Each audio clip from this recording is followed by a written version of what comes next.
Hello friends, आज का हमारा टॉपिक है सिंबल टेबल।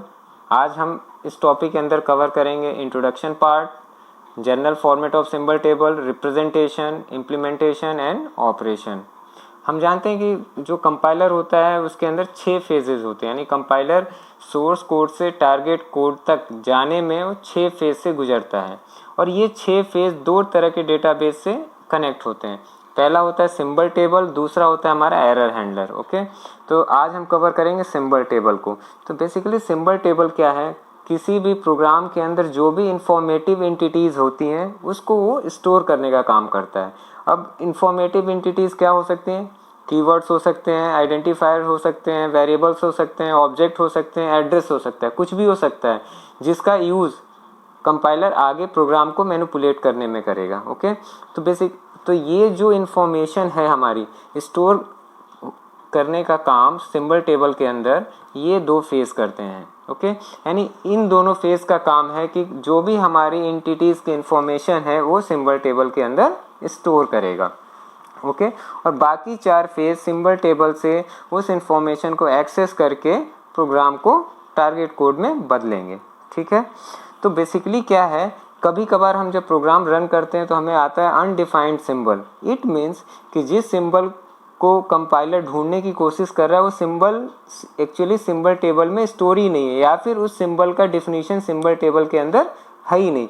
इस वजह से वो एरर शो करता है। ठीक है, तो हमने क्या जाना, symbol table is a data structure created and maintained by compiler to store information about the occurrence of various entities। Okay, various entities में क्या हो सकता है? कुछ भी, आइडेंटिफायर्स, कीवर्ड्स, वेरिएबल्स, जिसका यूज कंपाइलर आगे फर्दर मैनिपुलेशन में करेगा। और सिंबल टेबल में स्टोर करने का काम कौन करता है? लेक्सिकल एनालिसिस और सिंटेक्स, और हमारा सिंटेक्स एनालिसिस। ओके, तो आगे हम ये देख लेते हैं कि हमारा जनरल फॉर्मेट क्या होता है सिंबल टेबल में इंफॉर्मेशन को स्टोर कर। फॉर एग्जाम्पल हमारे पास लाइन ऑफ कोड ये है। ठीक है, इसमें बेसिकली क्या है, 2 वेरिएबल है ए एंड बी का टाइप इंटीजर है, ए का टाइप इंटीजर है, और उसमें से भी उसकी एट्रीब्यूट भी दिया हुआ है, एट्रीब्यूट की प्रॉपर्टी बताया हुआ है कि ए का टाइप इंटीजर है और उसका एट्रीब्यूट जो होगा वो स्टैटिक होगा। ठीक है, तो चलिए आइए हम देखते हैं इसको जनरल फॉर्मेट में कैसे रिप्रेजेंट करेंगे। तो बेसिकली हमें इसमें फाइंड आउट करना पड़ेगा कि हमें कितने फील्ड की रिक्वायरमेंट है। ओके, तो मैक्सिमम हमें फील्ड की रिक्वायर्ड है कितनी पड़ेगी? पहला वेरिएबल नेम, दूसरा वेरिएबल टाइप, तीसरा एट्रीब्यूट की प्रॉपर्टी। तो मैक्सिमम हमें 3 फील्ड की ज़रूरत पड़ेगी, यानी हम 3 कॉलम बनाएंगे इस तरीके से। पहला नेम, दूसरा टाइप, और चौथा हमारा एट्रीब्यूट। ओके,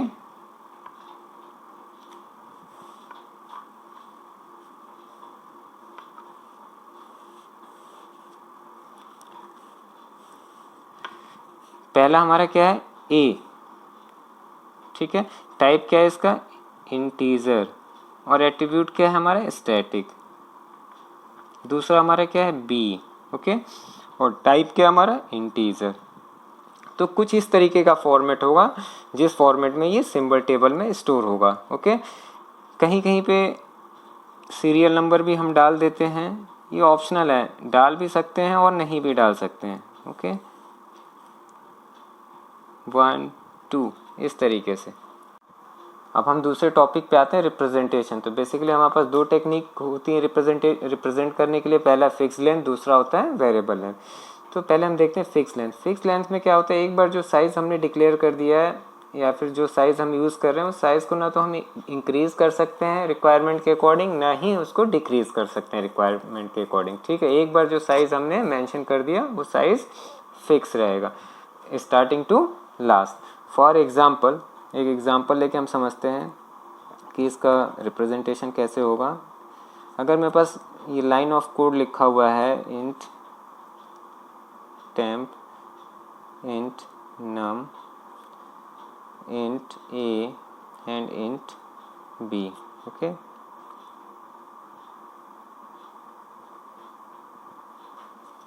ठीक है, तो सबसे पहले हम ये देखेंगे कि इसमें मैक्सिमम कितने फील्ड की ज़रूरत पड़ेगी। हमारे 2 फील्ड की ज़रूरत पड़ेगी। पहला हमारा नेम ऑफ वेरिएबल, दूसरा टाइप ऑफ वेरिएबल। ठीक है, तो हम टेबल बनाते हैं पहले। पहला है हमारा नेम, दूसरा हमें ज़रूरत पड़ेगी टाइप की।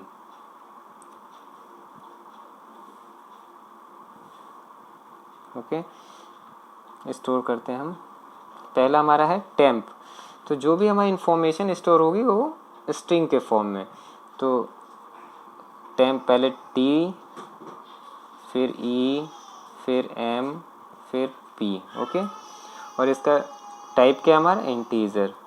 सेकेंड लाइन ऑफ कोड में क्या क्या है, नम, उसका टाइप क्या है इंटीजर, तो यहाँ स्टोर होगा एन यू एम, टाइप क्या है हमारा इंटीजर। नेक्स्ट क्या है हमारा नेक्स्ट लाइन में, इंट ए, यानी नेम ऑफ वेरिएबल ए और टाइप इंटीजर। नेक्स्ट हमारा है बी और टाइप हमारा इंटीजर। तो कुछ इस तरीके से रिप्रेजेंटेशन होगा। ओके, तो हम इसके अंदर, इस टेबल के अंदर हम एक चीज़ देखें, यहाँ पे ये ब्लॉक, ये ब्लॉक, ये सारा क्या अनयूज स्पेस, यानी इसका स्पेस हम आप किसी भी इंफॉर्मेशन को स्टोर करने के लिए नहीं कर सकते। ओके, क्यों? क्योंकि यहाँ पे एक बार हमने साइज़ फिक्स कर दी, तो इसको ना तो हम इंक्रीज़ कर सकते हैं और ना ही हम इसको डिक्रीज़ कर सकते हैं। ठीक है, और हमारा दूसरा टेक्निक है वेरिएबल लेंथ टेक्निक। आइए इसमें देखते हैं कि हम इंफॉर्मेशन को कैसे स्टोर करते हैं।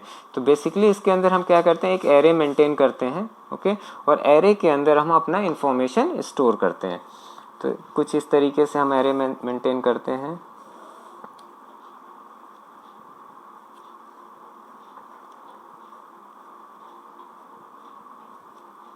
ओके, तो पहला वेरिएबल हमारा क्या था, टेम्प। ओके, तो हम क्या लिखेंगे, T E M P. Okay, next temp के बाद हम तुरंत बाद हम देंगे डॉलर। डॉलर सिंबल का मतलब कि इस वेरिएबल का जो लेंथ है यहाँ तक है, यानी अब इस वेरिएबल के को इससे ज़्यादा स्पेस नहीं मिलेगा। इट मीन्स हम ये भी कंसीडर कर सकते हैं कि ये एज अ मार्कर काम करता है कि पहला वेरिएबल फिनिश हो गया। ओके, नेक्स्ट हमारा क्या है, num, N U M. Okay, second variable हमारा फिनिश हुआ, फिर हम मार्कर यूज़ करेंगे dollar. Okay, again A dollar, B dollar. इस डॉलर का मतलब सिंपल इतना है कि यहाँ पे सपोज ये एक वेरिएबल है और इस वेरिएबल का स्पेस अब यहाँ पे ख़त्म हो गया, यहाँ से दूसरा वेरिएबल स्टार्ट हुआ और यहाँ पे ख़त्म हो गया, यहाँ से तीसरा ख़त्म, चौथा ख़त्म। ओके, तो बेसिकली डॉलर हमारा मार्कर का काम कर रहा है, और ये जो डॉलर का स्पेस है ना, उस वेरिएबल के लेंथ में काउंट होगा। कैसे काउंट होगा, आगे चलते हैं। तो इसके लिए जो हम टेबल का फॉर्मेट देखेंगे वो इस तरीके से बनेगा।